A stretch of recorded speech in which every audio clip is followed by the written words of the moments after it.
And it's 3.5 to 2.5, Tanya. It's amazing there. I mean, just that finish, pushing that a pawn forward, calculating that the black rook cannot come to its defense. And there we have it. We have Denis this time with another Sicilian on the board. Yeah, it's time to keep experimenting with these different openings, trying to find the one that you like, because ultimately when it comes down to the bullet segment of this SCC match, you need to know exactly what you're supposed to play. You don't want to be guessing or still inventing. You're trying to figure that out on the way there.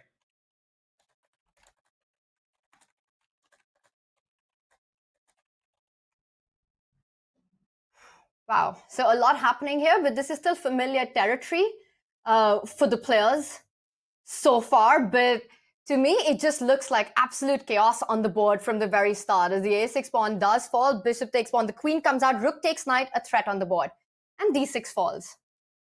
Yeah, I'm wondering how much of this is preparation by the players, because I always get suspicious, right? When the eval bar is right around equal and they're just whipping out seemingly best moves with very little thought. They are that good, but at the same time, they are that well prepared. And you need that because you don't want to burn those seconds early on in an opening, Aman, in these formats and be left down to your last couple of minutes when the real problems come. So I think opening preparation is really a huge part of it. We've spoken about also the importance of adapting. We saw the match start with e4, e5 by Denis, and now it's moved to e4, c5 until that gets broken by Arjun Erigaisi. And here we go, bishop pair. This is the classic battle here, right? You have the pair of bishops, but you are down material. The queenside pawns for white outnumber. And what you'd like to do, I think, is eventually bring that bishop back to c4, trade the light squared bishop, and we see that plan being executed right here, even though bishop takes b4 is possible. It might be the move that has to be played, right? If you take the bishop on c4, queen takes bishop, ideas of c8 coming in as well, not giving you enough time. The d5 square would have been lost, so he does go for bishop takes knight. And what a crazy position. I have to say, the narrative of white winning every game in this match, I wonder if this is once again Arjun's chance to strike right back. He stops the black king from castling, now stuck in the center, rook c1, rook c8 to follow up. What an amazing idea. And with 4 minutes and 46 seconds on the clock, I'm just going to go out on a limb and say this entire thing is prep, because I think that if black had taken on e6 with the rook, then Arjun would have found a way to win the a pawn. And the engine is probably saying, oh, it's equal. You lose that pawn. The b pawn's not going anywhere. So he takes this way thinking he's got the b pawn, the a pawn protected, and queen f3, a shot in the dark. This is a move you can easily miss in calculation, and it looks really strong. Not only does it stop the king from getting to safety, queen h5 is a nasty little threat that has been set up, the e5 pawn hanging as well. And if black was to capture on b2, say, pick up the pawn, defend his own central pawn, then white just activates the rook, right? The other idea we're talking about, rook takes pawn, comes in. Rook c1, rook c8 ideas. This is Denis Lazavik in huge trouble in this one. I think Arjun's once again about to equal the match. Or is it too soon? It seems too soon to call that? It's just like nonstop, right? It's going back and forth, like one win and then equal, a 1 point lead equal. No one is pulling away. And honestly, Tanya, the trend is continuing. I've been tracking ever since you brought it up. White pieces every single game. Just such impressive play with black just keeping it, trying to keep it solid, but not working so far. The check does arrive. The e5 pawn can be picked up, and the black king will still be stuck at the center of the board. Not just the e5 pawn, 8-7 looking equally tempting. Yeah, both captures defend the e pawn on e4. So it really is a full extra pawn with interest. The king is going to be wide open. The pawn structure for black is terrible, and this easily looks like an Arjun Erigaisi masterclass straight out of the opening, right? It was all his opening prep and quick play that got him this winning position. And this is one of Arjun's biggest skill set, just his ability to bounce back right after a difficult game.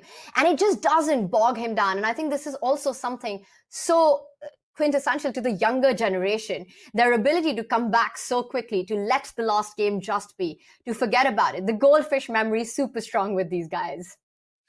Yeah, we talk about adaptability. That's also a great asset to have, right? Not tilting and just being able to constantly jump into the next game, and not think about what just happened, not letting it affect you. King e7, jumping into the middle of the board here. I mean, there is no shelter for this king. I don't even know where to begin. King f8, queen d8 checkmate. You know, that's how bad it could be. And king on the D line, the rook suddenly becomes active with a check as well. Now queen takes pawn, while two of them hanging with a check. It's like Arjun's calculated his way through. He's barely taking seconds to make any move right now. Aman, I know it's still early-ish days in this match, but to my eyes, I think the narrative that the storyline that's being set up is that for Denis, it's absolutely critical that when the match reaches that third segment, that final segment of bullet, it needs to be at least close.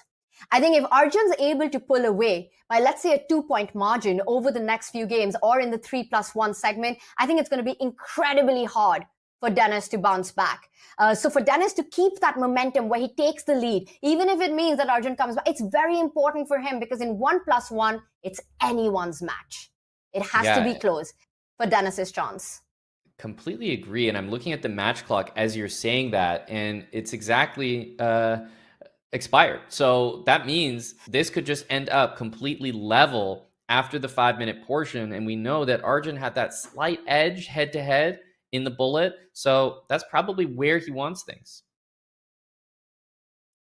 It's going to be fascinating. And I remember that because he had this huge, overwhelming advantage in bullet against Denis. But I also think that Denis, over the last year or so, has become such a beast when it comes to bullet format. And I wonder how Denis views his chances, even though the score seems lopsided so far. It's going to be a fascinating match. In this position, it looks like it's building up to that. The last game of 5+1, and Arjun Erigaisi in control. Yeah, he's guarding the e-pawn permanently now with this f3 move. White can sort of safeguard everything, maybe with h3, king h2.